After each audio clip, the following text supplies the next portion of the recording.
Prestbury, Cheshire, 2019. You're watching a well-dressed man walk into an exclusive private school. Expensive suit, confident stride. He looks like every other wealthy parent dropping off tuition payments. He approaches the reception desk, pulls out an envelope, thick envelope, sets it down gently. "School fees," he says, with a smile.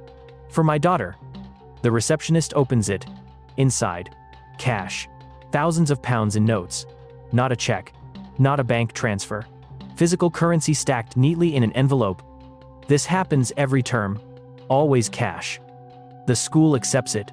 Why wouldn't they? Nothing illegal about cash payments. Except where this particular cash comes from. Meet Gregory Bell, 43 years old. To his neighbors in Prestbury, he's a successful property investor. To his daughter's school, he's a devoted father, ensuring quality education. To the bookmakers where he gambles, he's a high roller who bets tens of thousands regularly. To law enforcement, he's something else entirely. The head of a highly sophisticated criminal enterprise that reaches every corner of the UK. A man who operates like a CEO, using encrypted communications, spoofed identities, networks of couriers, and safe houses to move vast quantities of controlled substances. But in 2019, as Bell drops off another cash envelope at his daughter's school, he has no idea that French and Dutch authorities are about to crack the encrypted system his entire operation depends on. That crack will expose everything. Every message, every transaction, every detail of an empire that generates millions. And it will send Bell to prison for nearly 19 years. Part 2. The Property Baron. Manchester, England, 2015 to 2020. On paper, Gregory Bell is a successful property investor. He owns 34 properties, mostly in East Manchester. Rental income from those properties provides legitimate cover for his lifestyle. But that's not all. Bell also owns 2 villas in Spain. Holiday homes, investment properties, symbols of wealth and success. And he lives in an upmarket rented flat in Prestbury, one of Cheshire's most exclusive villages. The rent, £2,200 per month. The kind of neighborhood where Range Rovers and Mercedes fill every driveway. Where privacy is paramount and nobody asks too many questions about their neighbor's business. This is Bell's public face.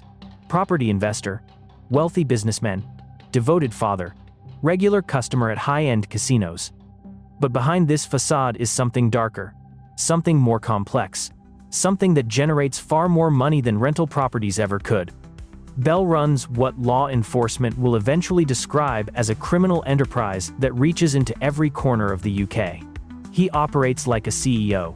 He has a network of suppliers, distributors, couriers, safe houses, and customers. He uses encrypted communications. He employs sophisticated money laundering techniques. He maintains separation between himself and the actual product. And most importantly, he's successful. Very successful. For years. Part 3. The Encrypted World. To understand Bell's operation, you need to understand EncroChat. In the late 2010 seconds, it's the gold standard for criminal communications. A modified Android phone with military-grade encryption. Messages that self-destruct. No connection to regular phone networks. Complete anonymity. Thousands of criminals across Europe use EncroChat. Traffickers, money launderers, organized crime groups. They believe it's completely secure, untouchable by law enforcement. Bell is known on EncroChat by several handles. Castle Snail, Radior Hino, Wonky Frog. His associates call him Boss and Gaffer. He coordinates everything through encrypted messages. Orders from customers across the UK. Instructions to couriers. Communications with suppliers. Payment arrangements. Distribution schedules. Everything runs through EncroChat. And because Bell believes the system is secure, he's careless. He discusses specifics, quantities, locations, names. Everything law enforcement needs to build a case, if they could ever access these messages. Which brings us to early 2020. French and Dutch authorities, working together, achieve what criminals thought impossible. They crack EncroChat. Not just intercept messages, they actually infiltrate the system. They can read every message sent on the platform, past messages, current messages, everything. It's the biggest breakthrough in European law enforcement history. Thousands of criminals who thought they were operating in complete secrecy suddenly have every conversation exposed. Including Gregory Bell. Part 4. The Gambling Addiction. But before we get to Bell's downfall, we need to understand something crucial about his psychology. Bell isn't just a criminal mastermind. He's a gambling addict. Not casual gambling, not occasional trips to the casino. This is compulsive, destructive addiction that drives him to bet enormous sums regularly. Investigators eventually discover that Bell gambled approximately £2.2 million at Ladbrokes and Betfred. £2 million. Not lifetime winnings, lifetime bets. He won back more than £1.8 million. So his net loss is only £400,000. But think about that cycle.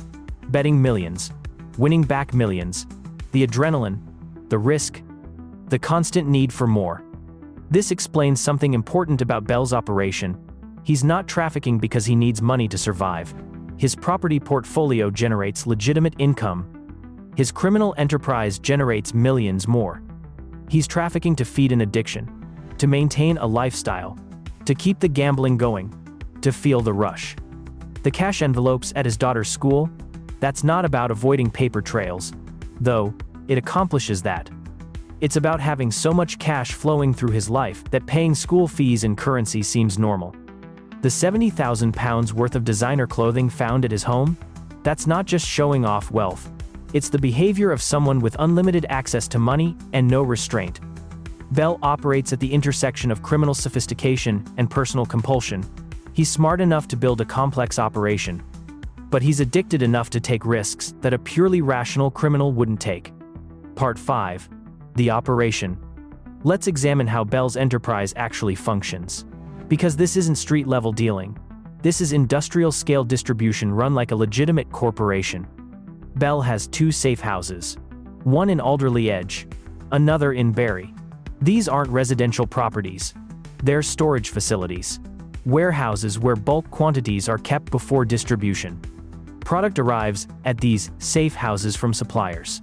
How it gets there, Bell never discusses explicitly. But the volume suggests professional smuggling operations, possibly using methods similar to other sophisticated traffickers. Once product arrives at safe houses, Bell's network activates. He has couriers, professional drivers who collect orders and deliver them to customers across the UK. These aren't random drivers. They're trusted associates with specially modified vehicles, secret compartments built into cars, hidden spaces where product can be transported without risk of discovery during routine traffic stops. The genius is in the compartmentalization. Couriers don't know suppliers. Suppliers don't know customers. Customers don't know where safe houses are located. Everyone knows only their specific role. Bell coordinates everything from his Prestbury flat. He never touches product himself, never visits safe houses personally, never meets customers directly. Everything is layers. Everything is distance. Everything is deniability. And it works. For years, Bell's operation supplies major customers and organized crime groups across the UK. Manchester, London, Birmingham, Liverpool, Scotland, everywhere. Prosecutor David Temkin KC will eventually describe it as a highly sophisticated, organized criminal group that sent large amounts of product to other major suppliers and OCGs across the UK. Part 6. The Lieutenant. No CEO operates alone. Bell has a right-hand man, Ian Ogden, 46, from Haslingden. Ogden is Bell's close associate, his lieutenant, the person who handles day-to-day operations when Bell is busy gambling or managing his property portfolio. Ogden coordinates with couriers, manages safe house inventory, communicates with suppliers. He's the operational manager, while Bell is the strategic CEO. This partnership is crucial. Bell provides vision and connections. Ogden provides execution and reliability. Together, they build an operation that generates millions annually. But like Bell, Ogden also uses EncroChat. He also believes his communications are secure. He also discusses specifics that will eventually destroy him. When French and Dutch authorities crack the system, they don't just expose Bell, they expose everyone in his network, every associate, every courier, every customer. Including Ian Ogden, Part 7, the major customer. One of Bell's biggest customers is Paul Brown, 51, from Failsworth. Brown isn't part of Bell's organization. He's a major buyer. Someone who purchases large quantities and distributes them through his own network. This is how sophisticated trafficking operations work. Wholesale and retail are separated. Bell operates at the wholesale level. He supplies other organizations. Those organizations handle retail distribution. It's the same structure as legitimate business. Manufacturers sell to wholesalers. Wholesalers sell to retailers. Retailers sell to consumers. Everyone specializes. Everyone stays in their lane. Brown is one of Bell's major wholesale customers. He buys substantial quantities regularly. His EncroChat communications show discussions about orders, quantities, delivery schedules, payment terms. What Brown doesn't know: every message he sends is being intercepted. Every order he places is being documented. Every payment he discusses is being traced. When Bell's operation eventually collapses, Brown goes down too. Not as a member of Bell's organization, but as a major customer whose activities are exposed through the same EncroChat breach. Part 8. The Crack. Early 2020. Somewhere in Europe, French and Dutch authorities announced they've successfully infiltrated EncroChat. They've been monitoring the system for weeks, maybe months. They've collected millions of messages from thousands of users. Law enforcement agencies across Europe receive access to this data. UK's National Crime Agency, Greater Manchester Police. Every police force suddenly has a treasure trove of evidence. For criminals using EncroChat, this is catastrophic. Everything they thought was secure is exposed. Every conversation, every transaction, every detail of their operations. Many criminals realize what's happened and immediately try to destroy evidence. They smash phones, wipe computers, flee the country. But it's too late. The messages have already been captured. Gregory Bell is one of thousands of criminals whose communications are suddenly available to law enforcement. Every message sent as Castle Snail, Radio Rhino, and Wonky Frog. Every conversation about orders and deliveries. Every coordination with Ian Ogden. Every transaction with customers like Paul Brown. Greater Manchester Police begin analyzing the data. They identify Bell as the head of a major operation. They track his communications. They map his network. They document his activities. And they build a case. A comprehensive, overwhelming case based on Bell's own words. Part 9. The investigation. Greater Manchester Police's Serious Organised Crime Division takes the lead. Detective Inspector Richard Castley coordinates the investigation. They don't rush. This is too important. They spend months analyzing EncroChat messages, building timelines, identifying associates, mapping the operations structure. They identify the safe houses in Alderley Edge and Bury. They track courier routes. They document deliveries across the UK. They trace money flowing through Bell's 34 properties. They investigate Bell's lifestyle. The £2,200 monthly rent in Prestbury. The cash payments at his daughter's private school. The £70,000 worth of designer clothing. The £2.2 million gambled at bookmakers. They build a financial profile. Bell has no legitimate income that justifies his lifestyle. His property portfolio generates some rental income, but not enough to explain his spending. The gambling alone exceeds any legitimate earnings. The conclusion is obvious. Bell's wealth comes from his criminal enterprise. Everything else is cover. But investigators want more than just EncroChat messages. They want physical evidence. They want to catch Bell and his associates with product. They want to find the safe houses. So they conduct surveillance. They watch Bell's Prestbury flat. They follow Couriers. They monitor the properties in Alderley, Edge, and Bury. And eventually, they have everything they need to strike. Part 10. The Raids. The raids happen simultaneously. Multiple locations. Dozens of officers. Complete surprise. Alderley Edge safe house. Officers breach the door. Inside, they find substantial quantities of various controlled substances. Product ready for distribution. Packaging materials. Scales. Everything needed for a wholesale operation. Bury safe house. Another raid. More product. More evidence. Different substances. different packaging. This confirms Bell's operation handles multiple types, serving diverse customer needs. Bell's Prestbury flat. Officers arrive at dawn. Bell is arrested without resistance. He knows there's no point fighting. The evidence against him is overwhelming. The search of his flat reveals £70,000 worth of designer clothing, luxury items, expensive watches, symbols of a lavish lifestyle funded by criminal proceeds. They seize computers, phones, financial records, everything that might provide additional evidence beyond the EncroChat messages. Ogden's residence. Simultaneous raid. Ogden is also arrested. More evidence collected. More devices seized. Paul Brown's location. He's arrested too. As a major customer, his EncroChat communications expose his involvement.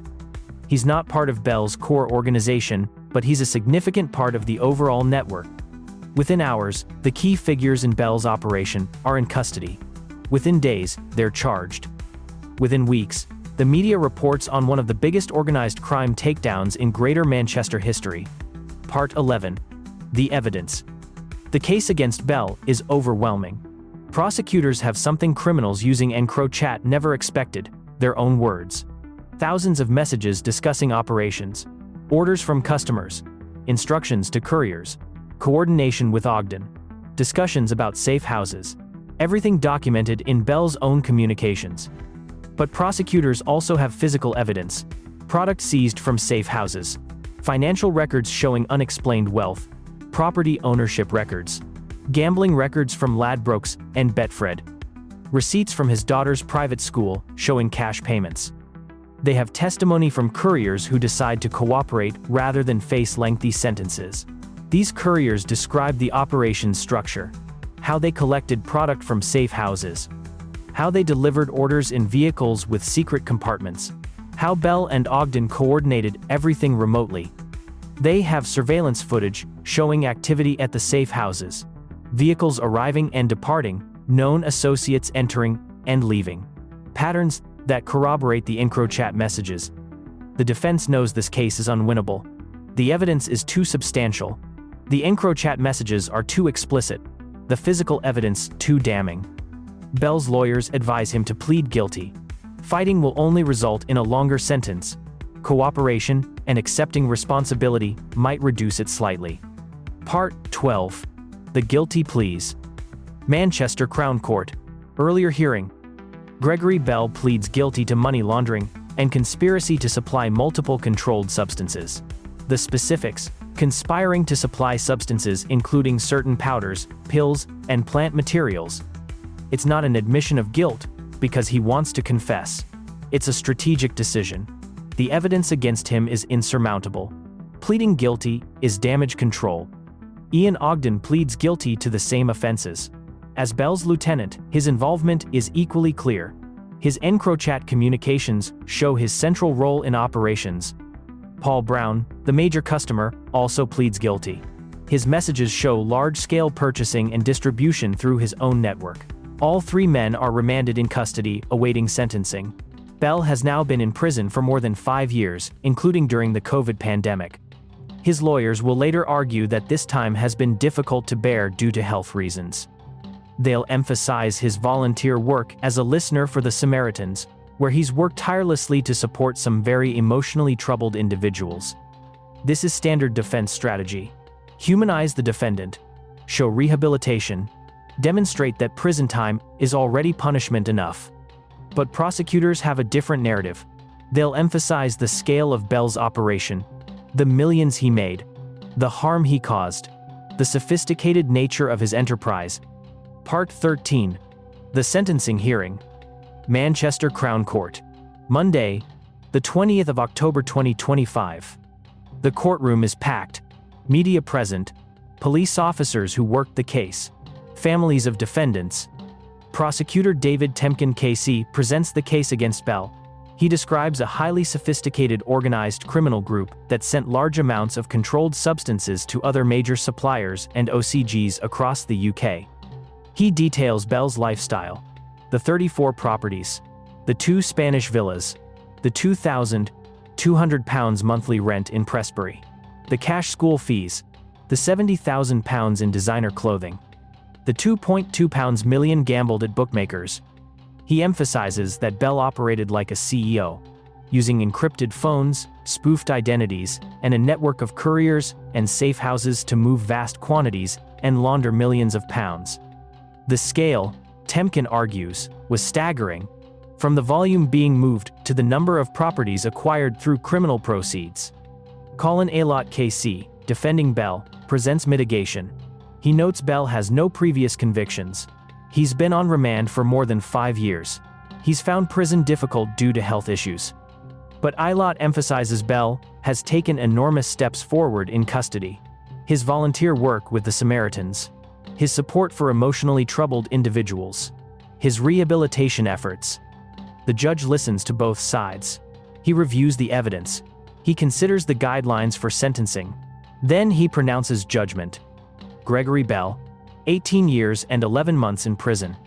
Ian Ogden, 16 years and 8 months. Paul Brown, 10 years. The courtroom is silent. Bell shows no emotion. He knew this was coming. Nearly 19 years is substantial, but less than the maximum he could have received. Ogden's sentence reflects his role as lieutenant, significant, but less than Bell's as the leader. Brown's 10 years reflects his status as a major customer rather than a core organization member.